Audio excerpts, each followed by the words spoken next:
In plain clothes, in broad daylight. I wonder why he felt so threatened that he had to pull his gun out. Vallejo police officer David McLaughlin is seen here off duty with his gun drawn in the middle of Walnut Creek's Encina Grande shopping center. You can see people walking around. Record this.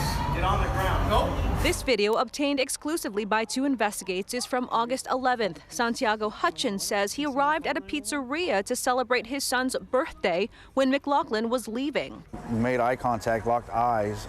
He asked me what I was looking at. So I approached him and see what his problem was. I said, what? We got into a verbal altercation. At that point, he pulled out his gun. Can someone call 911?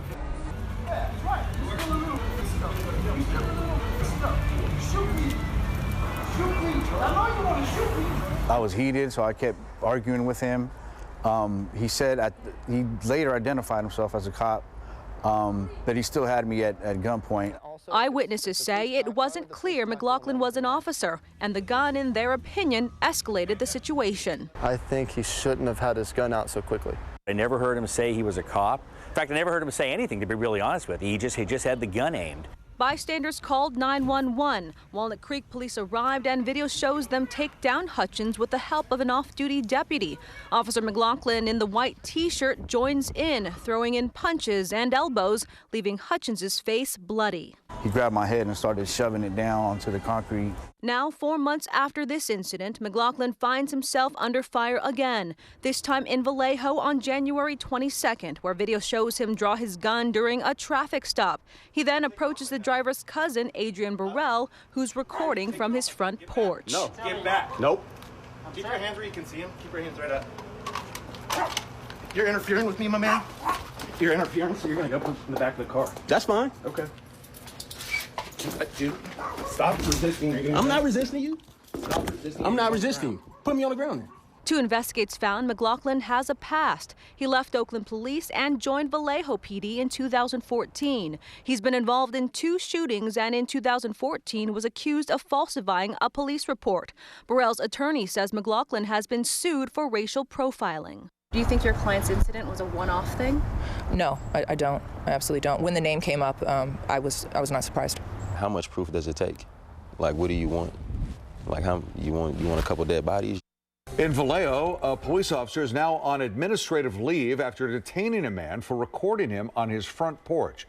Officer David McLaughlin is the same officer shown by 2 investigators drawing his gun on a man in the parking lot of a busy Walnut Creek shopping complex last August. Protesters gathered at Vallejo City Hall today. More than 50 community members called out the Vallejo Police Department, accusing the officers of racial profiling and excessive force. Going through this, I've learned a lot of things along the way, and one of the things I learned about Vallejo is that we live in a city that doesn't have any type of external oversight for the police officers. So that means that we have police, and police. We believe that the problem is far greater than these individual 2 cases. Our office, with the lawyers here, we have been involved in at least 14 cases against Vallejo PD over the last 7 years. Many of those cases involve death. Many of those cases involve racial profiling, excessive force. People were just brutally and mistreated. The chief of police in Vallejo announced today he is retiring. His departure comes in the wake of ongoing scandals within the department. Since February 2nd, 2 investigators Candace Wynn has been uncovering a number of allegations of excessive force and racial profiling by his officers. So, Candace, does the chief's announcement have anything to do with that, or is it just coincidence? Well, we tried to speak with the chief himself, Chief Andrew Badu, personally, but again, he declined interviews with our team to investigate. On his behalf, though, the city of Vallejo says this announcement has nothing to do with the recent scandals. Rather, he's been thinking about retiring for a while. Some of the alleged victims in the cases, though, are not convinced. The city of Vallejo is being criticized for allowing its police chief to retire but still stay on as interim chief, in effect getting paid twice. 2 Investigates Candace Wynn is here now to explain why some people are so upset. Yeah, Alex and Heather, For months, Chief Andrew Badu has been under fire for leading a police department dogged by accusations of excessive force and racial profiling. So last month, he announced he's retiring and his last day would be April 30th. But then on Tuesday, City Council unanimously voted to reappoint him as interim chief until they find a replacement. Now we are learning the structure of his pay as interim chief is hitting a new nerve with critics. They say he'll be able to double dip by receiving both his regular base pay as interim chief and receive retirement benefits. New at 6, the city of Vallejo calling in federal help in the wake of several high-profile cases that have created tension between police and community members. KTVU's investigative reporter Candace Wynn has been reporting on those incidents. She's here now with more on this request for intervention from the Department of Justice. Yeah, Frank, tension between community members and Vallejo police have been high since the shooting death of Willie McCoy at a Taco Bell drive-thru 2 months ago and an officer's violent takedown of Adrian Burrell, who was recording a traffic stop from his front porch in January. Now, both incidents are sparking backlash from the community. Now, Vallejo's city manager has called on the Department of Justice to help improve its relationship with the public. City administrators declined our request for an interview, but in a statement, Vallejo's Mayor Bob Sampayan wrote, "Having strength is knowing when to ask for help, and that time is now. I welcome the wisdom and insights of the DOJ Community Relations Service to improve our police department and assist in elevating the level of community engagement with our residents." Tonight, new details on a Vallejo police officer who's been involved in 2 deadly shootings just 1 year apart. Vallejo police released the body cam footage from the first shooting in response to public records requests by media outlets. 2 Investigate's Candace Wynn is here now and tells us it is providing more clarity but also sparking new questions. That's right, Frank and Julie. This video is providing new insight on why Vallejo officer Ryan McMahon stopped Rennell Foster for riding a bicycle and why the interaction led to McMahon opening fire. There are portions of this footage that police slow down and highlight. Critics question, is it to provide clarity or an agenda?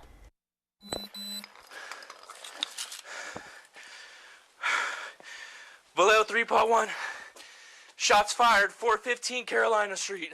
In newly released body cam footage from the 2018 shooting death of Rennell Foster, we hear Vallejo officer Ryan McMahon for the first time. I got 1 suspect down. Start EMS. McMahon is the same officer who, a year later, was also involved in the deadly shooting of Willie McCoy in a Taco Bell drive-thru. Vallejo 3.1, I have a guy on a bicycle running from me. On Monday, Vallejo police released this footage and this 81-page internal report on Foster's fatal shooting. The police report reveals McMahon said he stopped Foster because he was riding a bicycle in a busy area, and he wanted to take this opportunity to educate the public on the dangers. Documents show McMahon also said Foster looked at him with a deer-in-headlights look, and based on the way this person was looking at him, he believed that something was wrong. For an officer to look at someone and say, oh, he didn't smile and wave at me, therefore he's a potential threat, is completely insulting and completely inappropriate. Henry Gage is with the Coalition for Police Accountability. What I saw was a police officer stopping an unarmed bicyclist. The video later shows the moments right before the shooting when McMahon's traffic communication goes silent, prompting concern. Update. Paul 1, any update? 3, Paul 1. Vallejo 3.1, shots fired. McMahon opened fire on Foster, killing him after he says Foster grabbed his flashlight during a struggle. Vallejo police highlighted the moment in the video. It was unnecessary. It showed an inability to de-escalate, and it's a tragedy all around. On Monday, Vallejo police said it hopes the video's release provides the community with more information. They also released the 4-minute raw video plus a version where key moments are highlighted. Gage says the edited portion raises bigger concerns for him. The only thing Vallejo PD added to this video was their own opinion. This is editorializing. To be fair, when we looked at the raw video in real time, it was very dark, grainy, confusing. They went far beyond adding context. New at 10 tonight, pushing, shoving, and yelling. The major disruption at the Vallejo City Council meeting tonight. At one point, police had to clear the room. The crowd of protesters inside was venting their frustrations with recent police shootings and other questionable encounters. KTVU's Deborah Villalone live now in Vallejo, where the use of deadly force has become a flashpoint. Deb.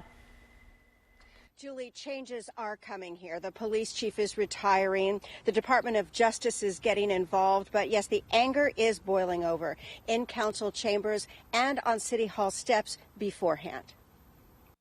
We are here today, standing, demanding that something be done.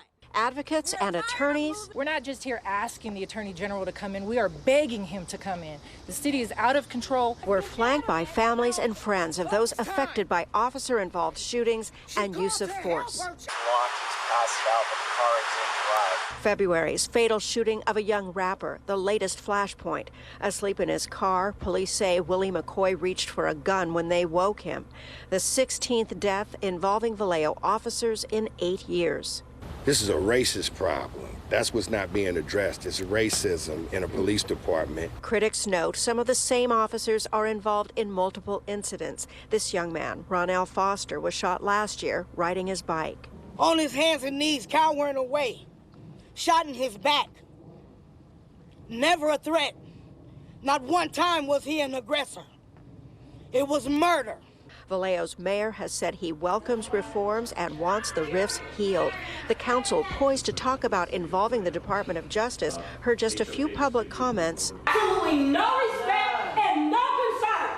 Then the meeting broke down amid shouting and arguments between factions in the audience, some who found council members unsympathetic. Let him speak on it. With the crowd jostling, council members abandoned the meeting and Vallejo police cleared the room. Frustrating for those wanting to share their views with elected leaders after their rally on the City Hall steps. The usual way of doing business is over. That's right.